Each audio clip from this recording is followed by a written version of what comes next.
I found a woman living in my guest house without my permission. When I told her to leave, she called the police on me. She didn't know I would get serious revenge. What I did next didn't just teach her a lesson, it changed the law forever.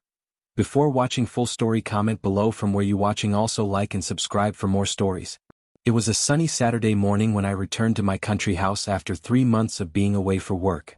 I had been looking forward to this weekend getaway for weeks, dreaming of peace and quiet. Little did I know that I was about to walk into a nightmare that would turn my life upside down. As I pulled into my driveway, something felt off. The garden looked too well maintained for a property that had been empty for months. I noticed fresh curtains hanging in the windows of my guest house, a small cottage about 50 yards away from the main house. That's strange, I muttered to myself. I was sure I had left the guest house empty and locked before leaving. I grabbed my suitcase from the trunk and headed to the main house first. Everything seemed normal there, though I couldn't shake the feeling that something was wrong. After dropping off my bags, I decided to investigate the guest house. As I approached, I heard music playing inside. My heart raced. Someone was definitely in there. I considered calling the police right away but decided to check first. Maybe the property manager had rented it out without telling me? I knocked on the door firmly. The music stopped abruptly. "Hello? Who's there?" called a woman's voice from inside. "I'm Mark, the owner of this property," I replied, trying to keep my voice steady despite my rising anger. "Could you please open the door?" There was a long pause before the door cracked open. A middle-aged woman with a blonde bob haircut peered out at me. She was wearing what looked like my old bathrobe. "Can I help you?" she asked with an annoyed expression, as if I was the one intruding. "Yes, you can explain why you're in my guest house," I said firmly. "I don't recall giving anyone permission to stay here." The woman's face hardened. "I've been living here for almost 2 months now. Lisa said it was fine." "Lisa? My property manager?" I asked, confused. "She doesn't have authority to let anyone live here without my permission. I need you to pack your things and leave immediately." Her eyes narrowed. "I'm not going anywhere. I have rights as a tenant." "You're not a tenant," I explained, trying to remain calm. "You have no lease, you've paid no rent, and you're trespassing on my property." That's when things really went south. The woman, whose name I would later learn was Karen Mitchell, pulled out her phone. "I'm calling the police," she declared. "You can't just barge in and threaten to throw me out of my home." "This is my home," I said, my voice rising. "I own this property." But Karen was already dialing 911. I couldn't believe what I was hearing as she spoke into the phone. "Help. There's an aggressive man on my property claiming he owns my house. He's threatening me and trying to break in. Please hurry." My jaw dropped. Was this really happening? She was calling the police on me, the actual property owner? "This is insane," I said, backing away. "I'll wait for the police to arrive. They can sort this out." Karen smirked at me through the crack in the door before slamming it shut. I heard the lock click. I walked back to my main house in a daze, my hands shaking with anger. I quickly searched for my property deeds and ID to prove ownership when the police arrived. 20 minutes later, 2 police cars pulled up. Karen rushed out to meet them before I could even get down my front steps. "That's him, officers," she cried, pointing at me dramatically. "He's been harassing me and threatening to throw me out on the street." The officers approached me cautiously. "Sir, we received a complaint about trespassing and harassment. Can we see some identification?" I showed them my ID and property documents. "Officers, I'm Mark Williams. I own this property, including the guest house where this woman is staying without my permission. I've been away for work and just returned to find her living there." The police officers looked at my documents, then at Karen, who was now crying theatrically. "She told me she had a verbal agreement with my property manager," I continued. "But even if that were true, which I doubt, the manager has no authority to let someone live here without my knowledge." One officer nodded and went to speak with Karen while the other stayed with me. "Do you want to press charges for trespassing?" the officer asked. "I just want her out of my guest house," I replied. "Today?" The officer who was speaking with Karen returned with a skeptical expression. "Sir, Ms. Mitchell claims she's been paying rent to someone named Lisa Jenkins for the past 2 months. She showed us text messages and receipts." My blood ran cold. "May I see those receipts?" The officer showed me the phone. There were indeed messages from Lisa Jenkins and payment receipts, but something wasn't right.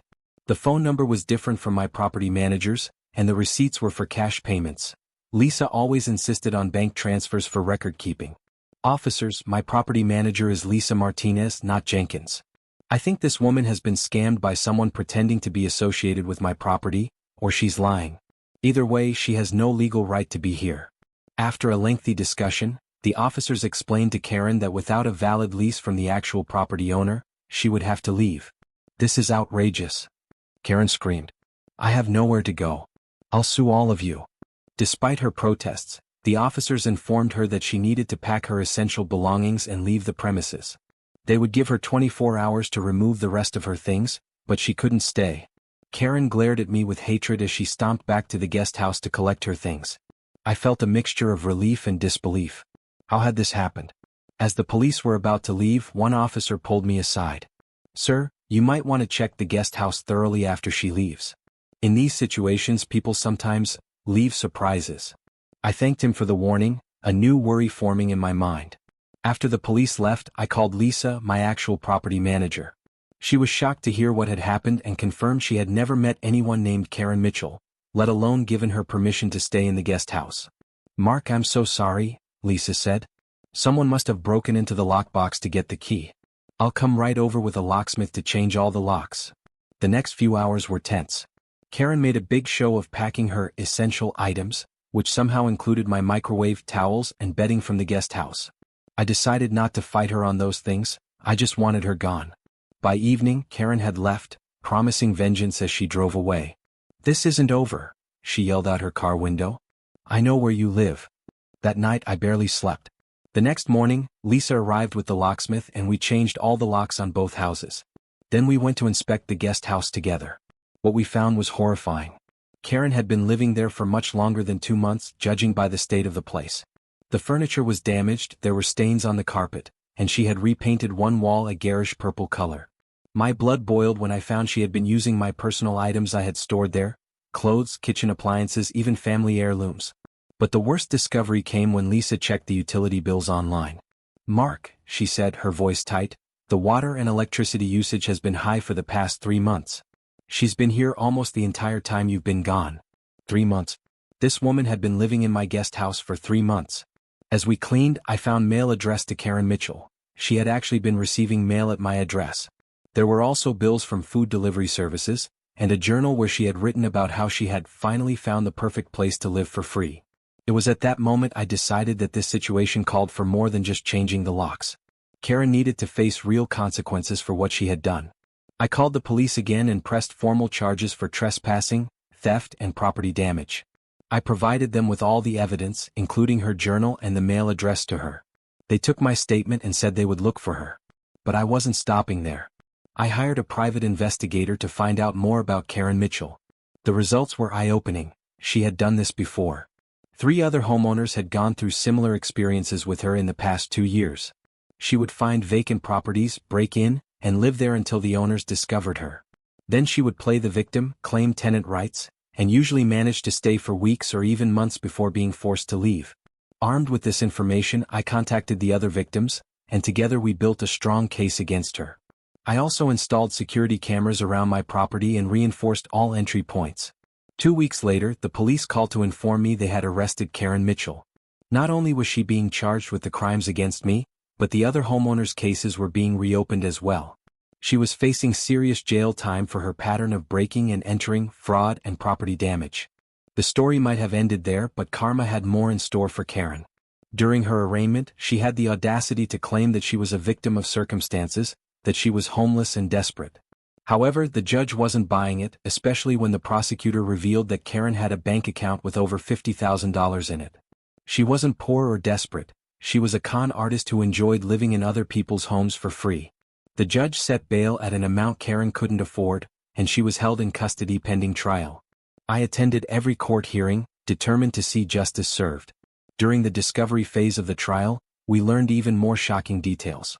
Karen was part of a small group that targeted properties of people who traveled for work. They would scout locations, break into lockboxes, and create fake identities to pose as property managers. They had successfully pulled this scam on at least 15 properties in 3 different states. 6 months after that fateful Saturday morning when I discovered her living in my guest house, Karen Mitchell was sentenced to 5 years in prison for multiple counts of breaking and entering, fraud, identity theft, and property damage. Her accomplices were also arrested and charged. As for me, I completely renovated the guest house, removing every trace of Karen's presence. I installed the best security system money could buy and made sure something like this would never happen again. The other homeowners and I filed a civil lawsuit against Karen and her accomplices, seeking damages for the property they had damaged and the emotional distress they had caused. We won a substantial judgment that would ensure Karen wouldn't profit from her crimes, even after serving her prison sentence. The greatest revenge, however, was the change in local laws that resulted from our case. Working with a state representative who was interested in our story, we helped draft a bill that made it easier for homeowners to remove trespassers quickly, closing the loophole that allowed people like Karen to claim tenant rights without any legal documentation. The Karen Bill, as it came to be known informally, was passed the following year, giving homeowners better protection against this type of fraud. Sometimes I still can't believe the audacity of that woman, calling the police on me while she was the one illegally living in my house. But the experience taught me valuable lessons about property security and the importance of regular checks on vacant properties. As for Karen, I heard she's been a model prisoner, teaching other inmates how to turn their lives around. I'm skeptical, but perhaps the experience of facing real consequences for her actions has finally taught her that you can't just take what isn't yours and expect to get away with it forever. The guest house is now a rental property with proper management and thorough background checks for all tenants. And I always make sure to visit at least once a month, no matter how busy work gets. Some lessons you only need to learn once.